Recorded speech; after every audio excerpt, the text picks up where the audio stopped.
Good morning, dear students. I am your teacher Dilip Shengar. Anne Frank के बारे में पढ़ रहे हैं बेटा। इस चैप्टर में एनी फ्रैंक के चैप्टर हमने पढ़ा हुआ, मैंने आपको ऐसे बताया था 92 की बात है, सेकेंड वर्ल्ड वॉर के समथिंग के आसपास की बात है। उस समय हिटलर के बारे में आप लोगों ने पढ़ा भी हुआ। आगे मैं पढ़ाने जा रहा हूँ बेटा यहाँ से। Since no one would understand a word of my stories of Kitty. Kitty किसका नाम है बेटा? You have remembered, Kitty is a name of diary. Kitty is regarded as a friend of Anne Frank. Okay, if I were to plunge right in, I had better provide a brief sketch of my life, much as I dislike doing so. Since no one would understand, चूँकि कोई नहीं समझ पाएगा एक शब्द भी मेरी कि स्टोरी जो है किट्टी का उसका।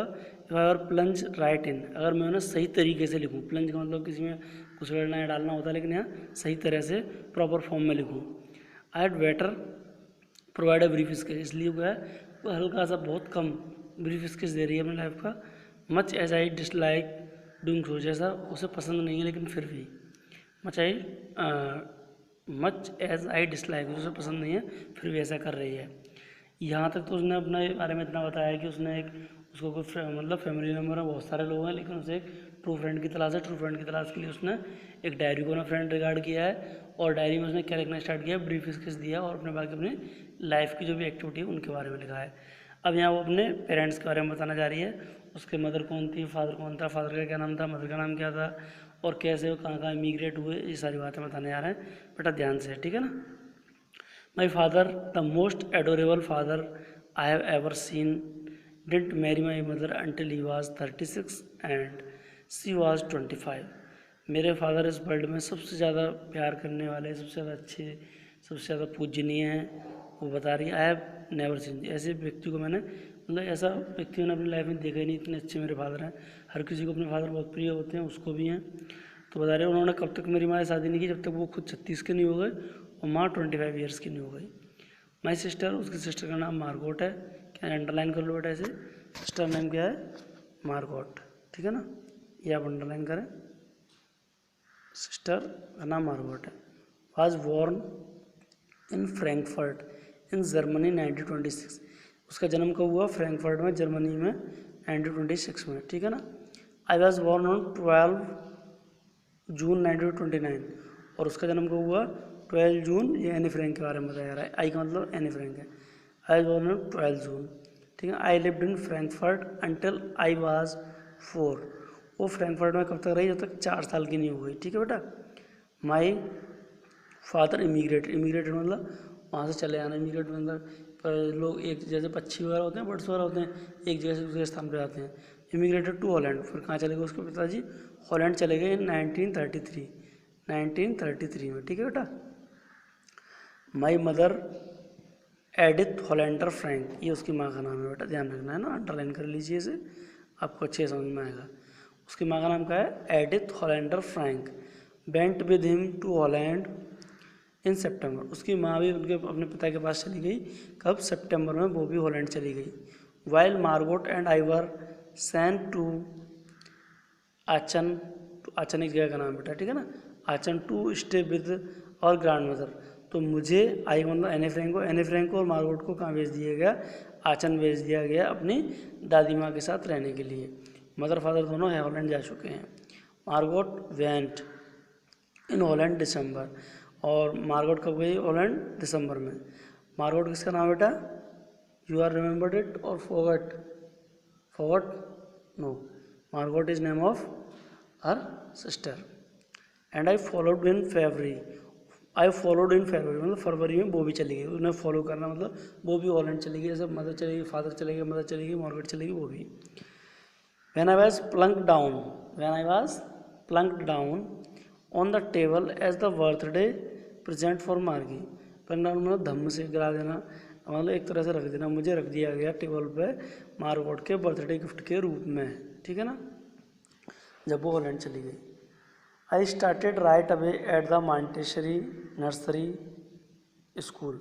तो कहाँ चली गई उसके बाद? उसे आई स्टार्टेड मतलब राइट अवे। यहाँ स्टार्टेड का मतलब शुरुआत करना, शुरुआत का मतलब पढ़ाई से। मेरी पढ़ाई स्टार्ट मतलब मैंने अपनी पढ़ाई स्टार्ट कर दी थी मॉन्टेसरी नर्सरी स्कूल में, ठीक है ना। I stayed there until I was 6। और मैं कब तक रही, जब तक वहाँ 6 में नहीं आ गई थी तब तक। मतलब बहुत से स्कूल होते हैं 5वीं क्लास तक 6वीं क्लास तक, ऐसे भी कोई स्कूल होगा छोटा प्राइमरी स्कूल, और 6वीं क्लास तक पढ़ी। Eight which time I started in the first form. जहाँ मैं किस क्लास में थी, फॉर्म का मतलब है क्लास से है। फॉर्म का मतलब क्या है बेटा, यहाँ पे क्लास, आप लिख लें ध्यान से, वो समझ में आएगा। I was started in the first form, ये नहीं है वो पहली फॉर्म में आ गई, फिर दूसरी फॉर्म में आ गई, तीसरी फॉर्म का मतलब क्लास से है, ठीक है बेटा, ऐसे नहीं वो रूप बदल रही थी कोई। In the 6th form, form का मतलब है क्लियर हो गया आपको। वो जब 6वीं क्लास में थी, माई टीचर वाज मिसेस क्यूपेरियस, ये उसके टीचर का नाम, ये बेटा अंडरलाइन करो, क्वेश्चन आंसर में आता है। मैं उसकी टीचर कौन थी, Mrs cuprous.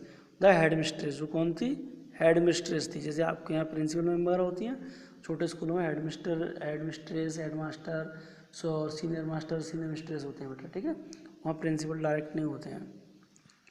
Eight the end of the year we were both in tears as we said a heartbreaking farewell. वो बता रहे हैं कि 6वीं क्लास तक वहाँ पढ़ी, और जब उसके बाद सब साल जब ख़त्म हुई, सेशन ख़त्म हुआ, तो हम दोनों, जब उनकी फेयरवेल हुई, फेयरवेल पे हम दोनों को बहुत ज़्यादा मतलब दुखी हुए, रोने लगे एक दूसरे। कब, जब फेयरवेल के समय में, ठीक है ना। हार्ट ब्रेकिंग मतलब बहुत ज़्यादा दुखांत, बहुत ज़्यादा दुख वाली, दर्द वाली उनकी फेयरवेल हुई, मतलब बहुत ज़्यादा रोए, दुखी हुए, एक दूसरे से बिछड़ रहे थे। In the summer 1941 grandma fell ill and had to have an operation. Summer की बात है 1941 की, ग्रैंड माँ उसकी दादी माँ थी यानी फ्रेंक की, बीमार हो जाती हैं, to have an operation, operation होने के लिए, एक्सरा होने के लिए, इन चीज़ों के लिए हैव लगाते हैं बेटा, ठीक है। टू हैव एन ऑपरेशन, उन्हें ऑपरेशन के लिए बोला गया, ऑपरेशन हुआ उनका। So my birthday passed with little celebration, तो उसका बर्थडे लिटिल सेलिब्रेशन के साथ हुआ। यहाँ इस लाइन में मैं एनी फ्रैंक बताना चाह रही है कि she loves her grandmother too much that she didn't care of her birthday, she celebrate her birthday with little celebration. बस इसके लिए मनाया कि उसका बर्थडे है, उसकी दादी माँ की तबीयत खराब है, इसलिए उसने बहुत कम सेलिब्रेशन किया। ये लाइनें शो कर रही है कि वो अपनी दादी माँ को बहुत प्यार करती हैं। ग्रैंड माँ डाइड इन जनवरी 1942, ग्रैंड माँ की डेथ कब हो गई, 1942 में। नो वन नोज, किसी को नहीं पता था, how often I think of her and still love हर, किसी को नहीं पता था मैं उसके बारे में कितना याद करती थी, उसे कितना सोचती थी और कितना उसे प्यार करती थी। This birthday celebration in 1942 was intended to make up for the others, यह बर्थडे मनाया गया क्योंकि हर साल मेक टू इंटेंट इस इरादे से मनाया गया क्योंकि हर साल वो दूसरे बर्थडे मतलब दूसरी तरह से मनाते आती थी, इसी तरह से मनाया, बाकी उसका इस बार मन नहीं था अपना बर्थडे मनाने का। And grandma's candle lit along with the rest, बाकी जो उसने कैंडल जलाई थी उनके साथ एक ग्रैंड माँ के लिए भी उसने अपनी ग्रैंड माँ को ट्रिब्यूट देने के लिए, होमेज देने के लिए, ट्रिब्यूट होमेज का मतलब श्रद्धांजलि देने के लिए एक मोमबत्ती उसने अपनी दादी माँ के लिए भी लगाई थी बर्थडे केक के बाद। The 4 of us still doing well, अब 4 कौन कौन बचे, और उसके फादर ऑटो फ्रैंक और उसकी माँ एडिथ होलेंडर फ्रैंक, उसकी सिस्टर मार्गोट और एनी फ्रैंक, ये चारों, ठीक है। मैंने चारों के नाम इसलिए लिए हैं आपको ध्यान रहे। And that brings me to the present date of 20 June 1942 and the solemn dedication of my diary.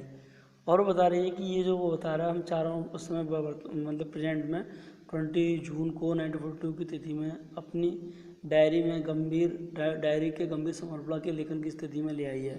मतलब अब तक तो वो इस तरह थी, अब वो बिल्कुल सीरियसली बातों को लिखना स्टार्ट कर दिया। इसके क्वेश्चन आंसर है, यहाँ आप इन्हें पढ़ेंगे समझेंगे। और थैंक यू बेटा, हैव अ नाइस डे। इसे बार बार पढ़ें आप, समझें, बहुत इंपॉर्टेंट चैप्टर है। आई होप सो कि आप